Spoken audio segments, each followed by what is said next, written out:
भारत आणि न्यूझीलंड यांच्यात 3 सामन्यांची एकदिवसीय मालिका खेळली जात आहे।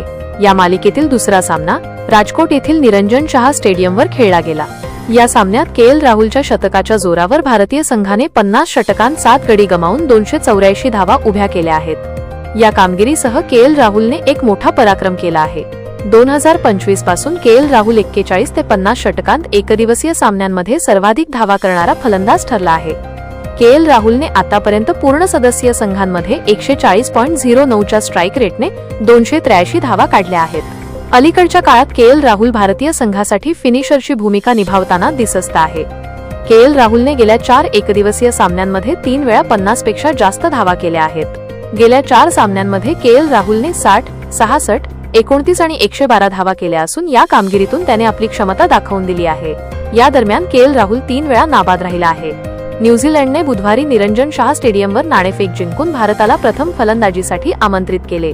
रोहित शर्मा आणि कर्णधार शुभमन गिल यांच्या जोडीने चांगली सुरुवात करत 12.2 षटकांत 70 धावांची भागीदारी केली। रोहित शर्मा 38 चेंडूत 4 चौकारांसह 24 धावा काढून बाद झाला। नंतर कर्णधार गिलने विराट कोहलीसोबत संघाचा डाव सांभाळण्याचा प्रयत्न केला, परंतु ही जोडी 29 पेक्षा जास्त धावा करू शकली नाही। शुभमन गिलने 53 चेंडूत 1 षटकार आणि 9 चौकारांसह 56 धावा काढून माघारी गेला, तर कोहली 23 धावा काढून बाद झाला। भारताने 118 धावांच्या अंतरावर 4 विकेट गमावल्या होत्या।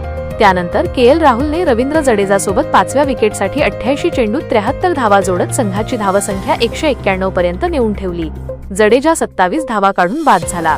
त्यानंतर के.एल. राहुलने नितीश रेड्डी सोबत 6व्या विकेटसाठी 57 धावा जोडत भारताची धावसंख्या 248 पर्यंत पोहोचवली।